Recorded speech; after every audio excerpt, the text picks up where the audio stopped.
so he has the Unreasonable Man channel. And Grid One has a lot of wisdom. So it's kind of nice sometimes to call Grid One and say, hey, man, I'm looking at this IRL thing or this IRL situation, and you mind if I tap your brain for a little bit just to kind of discuss whatever this issue is?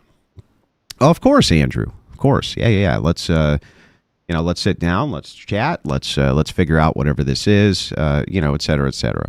And then by the time the call is done, it's usually a, hey, thank you very much for your help. And, of course, if you need anything else, give me a call back. Very fluid, very, again, not a thing which ever really needs to be discussed. Then we come to the women in this fucking space. And all they do is DM me with fucking bitching. Mostly about me. They just bitch and complain incessantly about shit that I don't care about.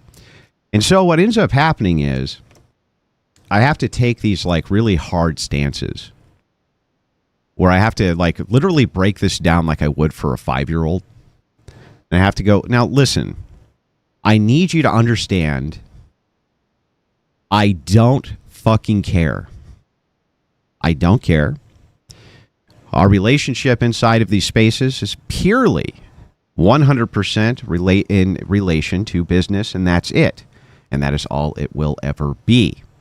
It is only there for the purposes of, if you make my life easy by setting up content that I can then go to, and thus assisting with the entertainment of my audience, the reward factor is you'll get more views likely than you've ever had, and the Crucible crew, very generous to those who support us, will likely send you in quite a few super chats. Now, for people like this, when you have an additional $2,000 or $3,000 or $4,000 a month, just from having Andrew Wilson platformed, that can be life-changing money. Let's be honest. Like, that's life-changing money for people. It's life-changing money for me. Life-changing money for anybody, right? So, the thing is, though, is that it's purely, the relationship is purely business. That's it. Let me tell you what I'm not interested in. I'm not interested in how you feel about anything. Ever. I don't care. I don't want to hear about your husband. I don't want to hear about what's going on with your kids, what's going on in your personal life. I especially don't want to hear how a thing I said made you feel in the prospect of whatever interpersonal relationship dynamic that exists only in your brain that you think exists between us. There isn't one. There's never going to be one. Dealing with women in this space is just a bad idea, ultimately. It's just not a good idea. You say, which ones did this? All of them have done this. It's not one single woman. All of them have, at various points, contacted me in the last 60 days, by the way, have contacted me. Not a single one is innocent of this. And either had very helpful suggestions that I didn't give a shit about, right? Wanted to talk about something I said which upset them, which I don't give a shit about, right? They wanted to, task my brain with some problem that they've had, which I don't give a shit about, right? None of it's business related. And so I don't care. I don't care, right? It has nothing to do with the Crucible's, business dealings with other creators. It just doesn't have anything to do with it. No, Pearl, I can say, is the surprising exception to the rule. She's one of the few who has never actually done this. Even the Raging Tomato. Listen. With the exception of Pearl, all of them have done this. Now, there could be various reasons for this.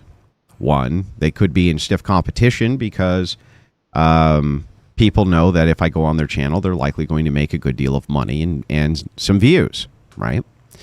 So it could be that it's a competitive form. It could also be that it's a form of control, or it could just be that they don't really understand boundaries because women aren't very good with understanding boundaries, right? All of these things, which are there, you need to understand. I don't have these issues with male creators.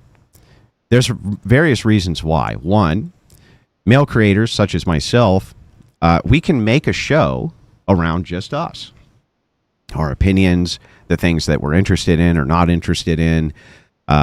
We can entertain on our own. Women inside of these spaces literally have to rely on other people to make content on their behalf. You'll always see women in these spaces in some way attached to a man or reliant on a man for content creation because they're shitty entertainers. Let's be real. They're moderately good at organizing events, but terrible at the execution of content and entertainment itself. They're not good at it. Right? Not good at it. So ultimately, right, I would just say that, so why do I bring it up at all? Well, I bring it up as, one, a warning for other male content creators. Always be very cautious with female content creators. And the reason I don't do channel raids over to female content creators, this is for a reason. It's because I think that actually would encourage more of this kind of behavior. Now, I say it's because they're women because it's funny, and it is funny. But it's because I think it would just encourage that kind of behavior from them.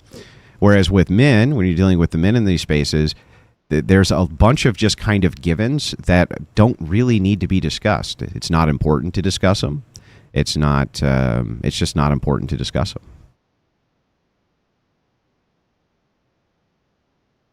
So we don't discuss them. It's just not important, right?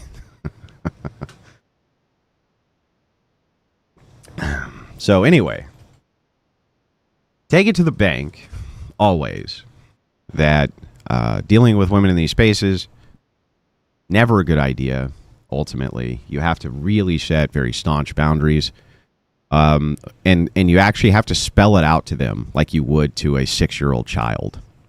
To be like, listen, this is a business transaction.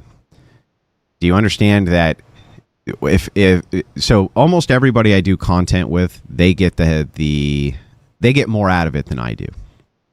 That's the truth, right? They get more out of it than I do. I don't need to rely on other people for content creation, never have. But I'm happy to go on other people's shows, talk about various issues with them, this type of thing. And it can be helpful, right? It can be helpful to a degree. But they almost always get more out of it than me. And, I don't begrudge them that. That's not something that particularly upsets me. The only thing that is, kind of like moderately humorous or perhaps somewhat upsetting is that you literally have to spell these things out in such a way as to eliminate all possibility of confusion. So you can't even be nice if you want to. It's not even possible because you have to break it down to its such a rudimentary level.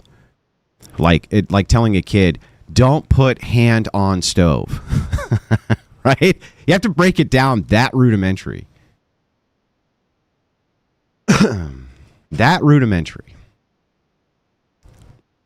So you're like, so what I end up having to do in these conversations is literally say, listen, you get more out of this than I do. Shut up. I don't care about your opinion. I don't give a shit about your suggestions. I don't care about your concerns. I don't give a fuck about any of that. It is completely unhelpful to me and wastes my time in every conceivable way my time can be wasted. So go waste somebody else's time and don't bother me with this shit.